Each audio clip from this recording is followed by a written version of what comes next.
फिर से स्वागत है आप सभी का। अब रुक करते हैं हमारी अगली महत्वपूर्ण खबर का और बात करेंगे उस खबर की जिस पर भारत ने दुनिया के सबसे बड़े मंच से पाकिस्तान को दो टूक जवाब दिया है।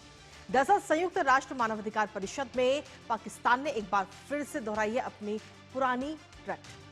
कश्मीर का मुद्दा, मानवाधिकारों का हल्ला और भारत पर झूठे आरोप पाकिस्तान ने लगाए, जिसके बाद अब हर बार की तरह इस बार भी भारत ने साफ शब्दों में पाकिस्तान को आईना दिखा दिया है।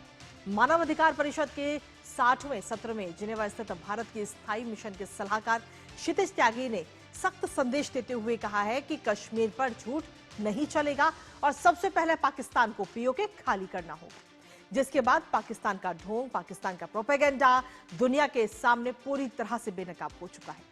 इस बैठक में पाकिस्तान को आखिर किस तरह लगी लताड़ बताएंगे आपको, साथ ही करेंगे चर्चा अपने संवाददाता से। उससे पहले आपको दिखाते हैं आतंक के खिलाफ भारत का सख्त संदेश।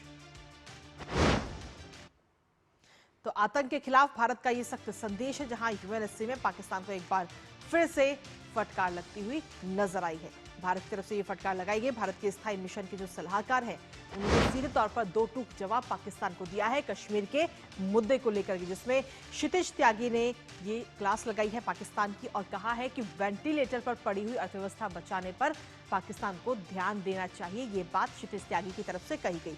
इसके साथ ही आपको बता दें कि आतंक को बढ़ावा देना पाकिस्तान बंद कर दे, ये बात भी क्षितिज त्यागी ने कही। और इसके बाद उन्होंने कहा कि पाकिस्तान जो अवैध कब्जा है उसे जल्द से जल्द खाली कर दे, यानी कि पीओके का जिक्र भी उन्होंने किया। पाकिस्तान की दोहरी नीति इस समय पूरी दुनिया के सामने उजागर पूरी तरह से हो चुकी है।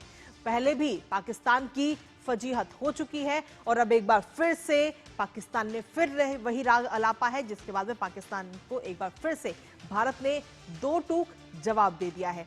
और इस जवाब में सीधे तौर पर कहा है कि पहले आप अपनी जो अर्थव्यवस्था है उसको तो पटरी पर ले आइए, जो इस वक्त बिगड़ी हुई है, उसके बाद में आप भारत पर ध्यान दीजिए। क्योंकि आपको बता दें कि यूएनएससी में एक बार फिर से पाकिस्तान ने कश्मीर का राग अलापा, जिसके बाद भारत की तरफ से ये सीधे तौर पर दो टूक जवाब पाकिस्तान को दिया गया है।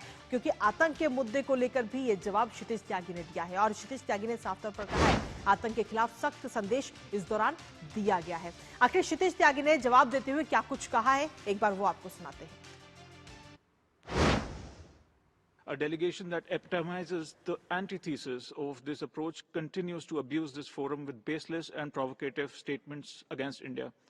Instead of coveting our territory, they would do well to vacate the Indian territory under the illegal occupation and focus on rescuing an economy on life support, a polity muzzled by military dominance, and a human rights record stained by persecution. Perhaps once they find time away from exporting terrorism, harboring UN-proscribed terrorists, and bombing their own people.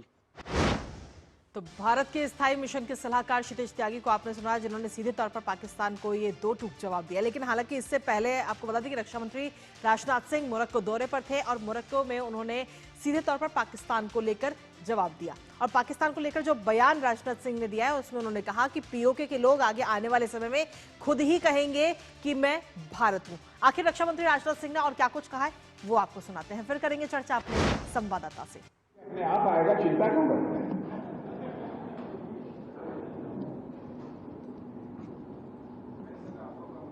PoK में अब demand होने लगी। आपने सुना होगा एक दो बार कुछ लोगों ने नारेबाजी की थी। 5 साल पहले एक बार इंडियन आर्मी को कश्मीर वैली में मैं संबोधित कर रहा था एक कार्यक्रम को। उस समय ही मैंने कहा था कि पीओके को आक्रमण करके हड़पने की जरूरत नहीं पड़ेगी। वो तो हमारा पड़ोसी है ही, वो हमारा है ही पीओके। और पीओके के लोग स्वयं ये कहेंगे कि मैं भी भारत हूं और वह दिन आने वाला है।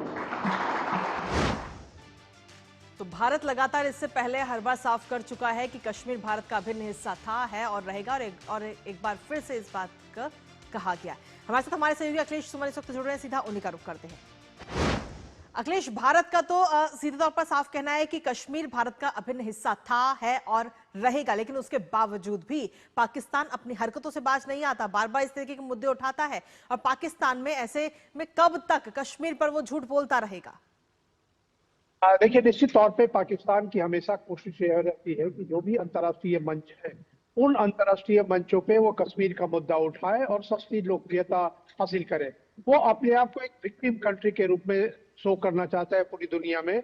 और इसके माध्यम से वो आतंकवाद का उसने जो तैयार किया है पूरा नेटवर्क अपने देश के अंदर, और वो नेटवर्क पूरी दुनिया में भी आम जनता के खिलाफ काम करता है, उस नेटवर्क को बचाना चाहता है। इसीलिए पाकिस्तान यूएनएचआरसी में जब बैठक हो रही थी, उस यूएनएचआरसी में जहां आदमी सारे देश मिलकर इस बात को तय करते हैं कि कहाँ मानवाधिकार की खतरे में है, वैसे में पाकिस्तान की कोशिश हमेशा रहती है कि भारत के खिलाफ कुछ अनाप शनाप बयान दे, और यूएनएचआरसी में उन्होंने भारत के खिलाफ बयान दिया जम्मू कश्मीर को लेके। और उसके बाद क्षितिज त्यागी जो फर्स्ट सेक्रेटरी है वहां, उन्होंने ये जवाब में कहा कि देखिए पाकिस्तान की जो अपनी स्थिति है कि उन्हें अपने नागरिकों पे वो बम चला रहे हैं, अपने नागरिकों पे वो हवाई हमले कर रहे हैं। कोई देश ऐसा नहीं करता, कोई देश इस तरह का काम नहीं करता कि अपने नागरिकों के खिलाफ सैनिक कार्रवाई करे और उन्हें कहे कि वो बम बना रहा है, उन्हें कहे कि वो देश के खिलाफ काम कर रहा है। और पाकिस्तान ने यही किया। खैबर पख्तूनख्वा की जो घटना है, उस घटना को पूरी दुनिया ने देखा है,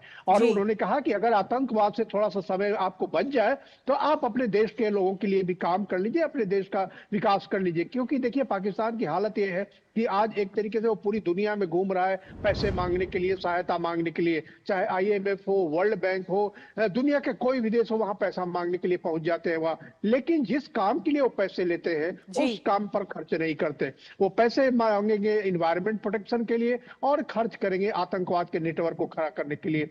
वो पैसे मांगेंगे विकास के लिए और खर्च करेंगे आतंकवाद के नेटवर्क को। अभी बाढ़ के लिए उन्होंने पैसे मांगे और बाढ़ के जगह उन्होंने खर्च किए जो आतंकवाद के पुराने नेटवर्क है जिन्होंने भारत ने ध्वस्त किया था, उन नेटवर्क को फिर से स्थापित करने के लिए, उन आधारभूत संरचना को फिर से स्थापित करने के लिए। तो यह पाकिस्तान की पुरानी आदत है, और उस पुरानी आदत से चूंकि वो बाज नहीं आता, इसलिए भारत को बार बार ये कहना पड़ता है कि पाकिस्तान आईना लेकर खुद ही अपने आप को देख ले कि कहां वो खड़ा है। जी बिल्कुल अखिलेश, लेकिन इसके साथ ही अगर हम देखें तो पाकिस्तान का जो असली चेहरा है वो तो बार बार दुनिया के सामने आ ही चुका है और दुनिया इसको लेकर समझ भी चुकी है। पर क्या अब वो समय आ गया है कि पीओके को लेकर अंतर्राष्ट्रीय दबाव भी बनाया जाए? इस बात को कहता रहा है कि पाकिस्तान ऑक्युपाइड जो कश्मीर है वो भारत का अभिन्न अंग है। इंडियन पार्लियामेंट में उसके बारे में एक सर्वसम्मत रिजोल्यूशन है, और उस सर्वसम्मत रिजोल्यूशन को भारत लगातार दुनिया में कहता रहा है कि पाकिस्तान अधिकृत कश्मीर जो है वो भारत का हिस्सा है, और पाकिस्तान उसे जितना जल्दी हो सके खाली करे। और वहां के पाकिस्तान के नागरिक जो है वो पीओके में जो रह रहे हैं वो लोग खुद भी हो सकता है एक दिन ये कोशिश करें और एक दिन ये कहें कि हम भारत में शामिल होना चाहते हैं। क्योंकि भारत में जो लोकतंत्र है अस्थायी तौर पे, जिसकी तरफ रक्षा मंत्री राजनाथ सिंह ने भी इशारा किया कि पीओके के लोग खुद ही एक दिन मांग करेंगे। और लगातार भारत की ये आकलन रहा है कि पीओके में जो हालत है, वहां की नागरिकों का जो दोयम दर्जे की जिंदगी जीनी पड़ती है, वहां एक ज्वाइंट सेक्रेटरी लेवल का ऑफिसर पूरे पीओके पर राज करता है, वहां नागरिक शासन के नाम पे सिर्फ एक ढोंग होता है। तो ऐसे पीओके की जनता एक दिन तरसता के निश्चित तौर पे भारत में शामिल होने की मांग कर सकती है। और भारत की हमेशा ये कोशिश रहती है कि पाकिस्तान की वो जो जनता है वो जो त्रस्त हो रही है, पाकिस्तान के सैनिक असलहे से लैस जो पाकिस्तान के हुक्मरान हैं, उनको बार बार कहने की कोशिश करती है कि आप अपनी जिंदगी को देखिए, क्या है जिंदगी, क्या आपकी जिंदगी है। तो निश्चित तौर पे राजनाथ सिंह का इशारा इसी ओर था, और इस बात की संभावना से इनकार नहीं किया जा सकता कि पीओके लोग त्रस्त होकर एक दिन खुद ये मांग करेंगे कि हम भारत में शामिल होंगे। बिल्कुल बिल्कुल, बहुत बहुत शुक्रिया अखिलेश, तमाम जानकारी हमारे साथ साझा करने के लिए, इस खबर से जुड़ने। और इसी के साथ चलिए अब अगली महत्वपूर्ण